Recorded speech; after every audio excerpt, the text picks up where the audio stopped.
Of क्या रहने वाला है आपका कैटेगरी वाइज। अगर आप एक और नई वीडियो में और एक बहुत इंपॉर्टेंट वीडियो, इस वीडियो के अंदर मैं आपको बताने वाला हूँ भैया, अभी हम पेपर दे के आए और हमारे दिमाग में ये चल रहा है कि क्या हम जो अटेम्प्ट करके आए वो गुड अटेम्प्ट थे या जो पेपर का लेवल क्या था। तो मैं जितना भी मेरे पास इंफॉर्मेशन जितने स्टूडेंट से मैंने गैदर किया है, जितनी भी गर्ल्स से कैंडिडेट से गैदर किया, तो वो मैं आपको बताने वाला हूँ।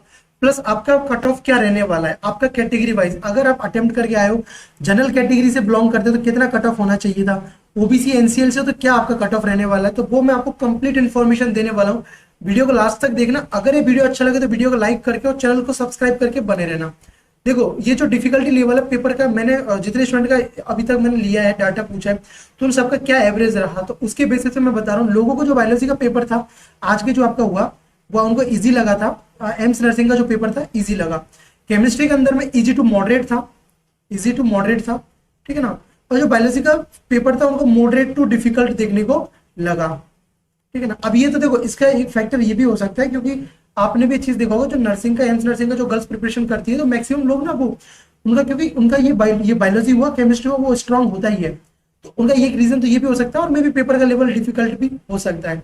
तो जो जीएस का जो सेक्शन था वो मॉडरेट टू मतलब इजी टू मॉडरेट था, ठीक है ना, इजी टू मॉडरेट था, ये देखने को मिला है। और बाकी आप लोग अगर मेरे को सुन रहे हो तो आप भी अपने कमेंट सेक्शन के नीचे बता सकते हो कि भैया मुझे पर्टिकुलरली पेपर कैसे लगा, तो और जो बाकी के स्टूडेंट को पता चल पाएगा कि पेपर सच में ही टफ था या क्या था एग्जैक्टली, ठीक है ना। तो आप मुझे कमेंट करके जरूर बता देना। ये तो रहे आपका पेपर का लेवल क्या था। अब देखो ये देखो, मैंने जब आपको अगर जब मेरे आप इस टेलीग्राम चैनल के अंदर में अगर ऑलरेडी ज्वाइन थे तो मैंने आपको देखो क्वेश्चंस दिए थे।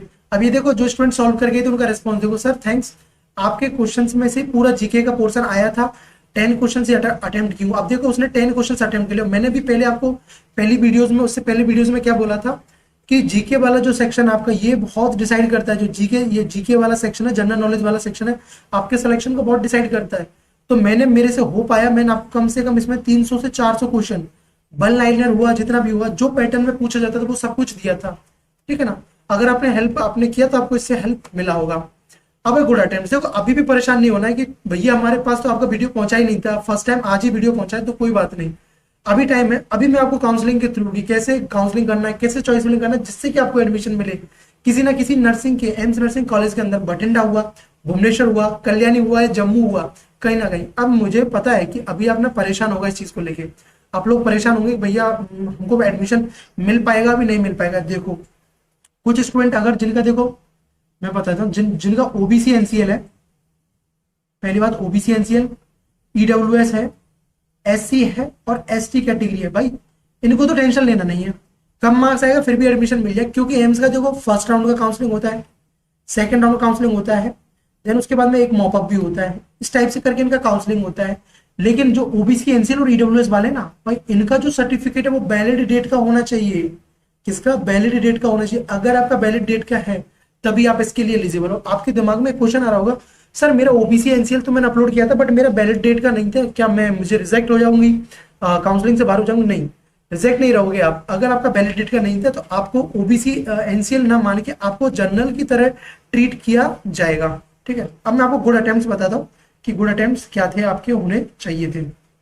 जैसे स्टूडेंट ने मुझे बताया उसके बेसिस पे मैं आपको बता देता हूँ कि आप अगर इतना करके आए मिनिमम, मैं आपको जनरल का बता रहा हूँ पहले, ठीक है। पहले जनरल में जो जनरल कैटेगरी के अंदर में आते हैं जिनके लिए कोई रिजर्वेशन नहीं है, अगर बायोलॉजी के अंदर में, देखो बायोलॉजी का पेपर इजी था, ठीक है, तो मैं तो उम्मीद करूंगा कि भाई आप आउट ऑफ 30 अटेम्प्ट करके आए हो। लेकिन फिर भी मैं आपके लिए बोल रहा हूँ, अगर आप 25 प्लस 25 मैं बोल रहा हूँ करेक्ट अटेम्प्ट करके आए हो, ठीक है ना, 25 अगर आप करेक्ट अटेम्प्ट करके आए हो तो ये आपका गुड अटेम्प्ट है बायोलॉजी के अंदर में। अगर मैं बात करूँ फिजिक्स के अंदर में, तो फिजिक्स के अंदर में पेपर टफ था, तो भाई अब देखो पेपर के अंदर सभी क्वेश्चन टफ नहीं होते हैं, कुछ क्वेश्चन को टफ डालते हैं। तो अगर आप इसमें 20 भी अटेम्प्ट करके आए हो, जनरल कैटेगरी वाले 20 भी जो कि करेक्ट अटेम्प्ट करके आए हो ना, तो ये आपके लिए ना बहुत सेफ है, मतलब बहुत आपने ठीक ठाक अटेम्प्ट किया है। अगर मैं बात करूं केमिस्ट्री की, यहीं पे मैं आपको बात करूं केमिस्ट्री के अंदर में, अगर केमिस्ट्री के अंदर में जैसा जो स्टूडेंट ने बताया पेपर, अगर आप 25 तक अटेम्प्ट करके आए हो, ठीक है ना, ये आप समझ सकते हो 23 से 25 के बीच का, 23 से 25 तक अटेम्प्ट करके आए तो ये आपका ना बहुत गुड अटेम्प्ट है।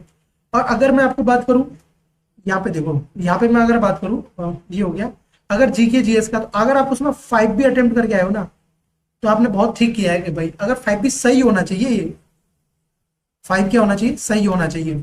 ऐसा नहीं कुछ भी तुक्का लगा के आगे कि नहीं इसका तो ये हो गया, ठीक है। तो ये अगर सही होता है तो आपके जो ओवरऑल जो आपका मार्क्स होगा जनरल के लिए, देखो 25 ये हो गया, 25 ये हो गया, और 25 या 75। तो अगर आपका 75 तक आता है, 75 अगर आप अटेम्प्ट करके आए हो करेक्ट, अगर आप अटेम्प्ट करके आ रहे हो तो ये आपका गुड अटेम्प्ट होगा, आपको एडमिशन मिलने का ना मैक्सिमम पॉसिबिलिटीज है।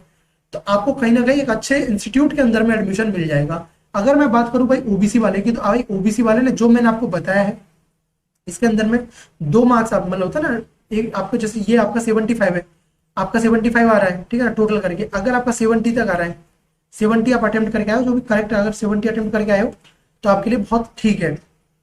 बात करो SC ST वालों की भाई, ठीक है ना, SC ST वालों की तो यार SC ST वालों तो अगर आप 65 तक भी करके आए हो ना तब भी आपको एडमिशन मिलने का चांसेस रहेगा, ठीक है, 65 तक भी करके आए हो तो। अब मैं आपको बताने वाला हूँ एक सेफेस्ट कट ऑफ, ठीक है ना। सेफेस्ट कट ऑफ में तो देखो भाई अगर आपका 70 से ऊपर आ रहा है तो आपको एडमिशन मिल जाएगा भाई, ये सेफेस्ट कट ऑफ ठीक है।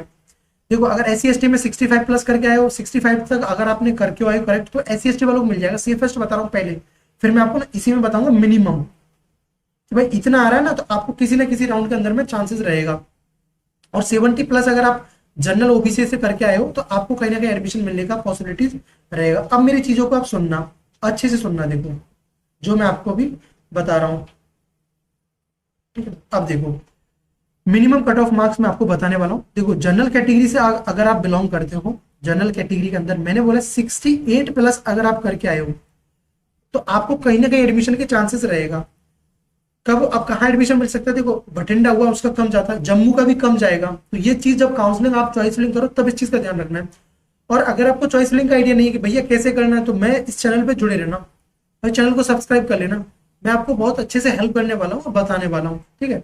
ये रहा। अगर मैं ओबीसी की बात करूँ, ओबीसी इसका ये वेरी करेगा, देखो 71 के बीच में। ओबीसी की बात करूँ तो वही आपका ये देखो 67 के अराउंड इतना ही रहने वाला है। ये भी सेम आपका ईडब्ल्यूएस का।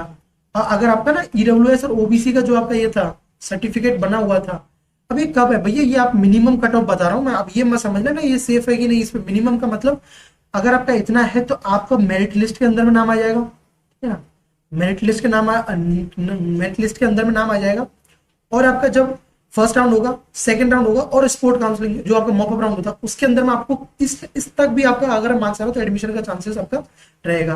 और भाई जो SC और ST वाले हमारे हैं भाई, आपका 55 से 60 प्लस भी आ रहा है, ठीक है ना, तब भी आपको एडमिशन मिल जाएगा। इस चीज का ध्यान रखना। और एक चीज मैं आपको बताऊं, देखो जैसे कि माना कि जनरल कैटेगरी वालों को रैंकिंग में मैं आपको बताऊं, जैसे 1600 रैंक तक आपको मिल गया फर्स्ट राउंड के अंदर में एडमिशन, 1600 रैंक तक। जहां अब ये जनरल तो ओबीसी वालों को वहीं पे नहीं, सॉरी, जैसे 1200 पे, अगर 1200 पे जनरल कैटेगरी वालों को मिला एडमिशन, तो जहां पे जो ओबीसी कैटेगरी वाले होते हैं उनको 1600 तक पे जाता है।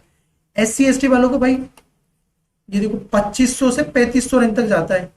देख लो आप, अभी आप खुद ही देख लो कितना आपका, अगर आपने ये देखो ओबीसी मान लो और ये ईडब्ल्यूएस अगर आप यूज करते हो आपका जो वैलिड सर्टिफिकेट, तो कितना देखो 400 तक रैंक का आपको डिफरेंस देखने को मिलता है। और ये मैं आपको आगे भी बताऊंगा, ठीक है ना।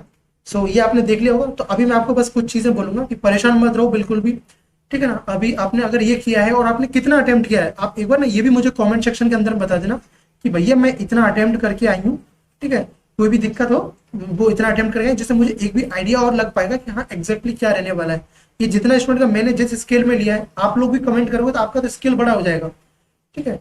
और ये देखो अगर आपको कोई डाउट रहता है, कुछ भी आपको प्रॉब्लम आता है, तो देखो मैं आपको बता देता हूँ, यहाँ आप मेरे से कांटेक्ट कर सकते हो व्हाट्सएप के अंदर में। ये देखो ये मैं आपका जो यहाँ पे आपको जो डिटेल्स है, ये नंबर है आपका 7070 और 5806 और 97। इस पे आप व्हाट्सएप करके भी अपने जो क्वेरीज है वो पूछ सकते हो। बाकी तो जो मेंटरशिप प्रोग्राम होगा जब भी लॉन्च होगा, अगर आपको पर्सनली हेल्प चाहिए कि सर कैसे काउंसलिंग करें, तो वो मैं आपको तब भी बताऊंगा। बाकी यूट्यूब से जुड़े रहना इस चैनल से, आपको हेल्प मिल जाएगा। तो चलो इस वीडियो में इतना ही। So thanks for watching. आगे कैसे काउंसलिंग प्रोसेस होगा वो सबका वीडियो आपको मैं बना दूंगा। तो बाय बाय, टेक केयर।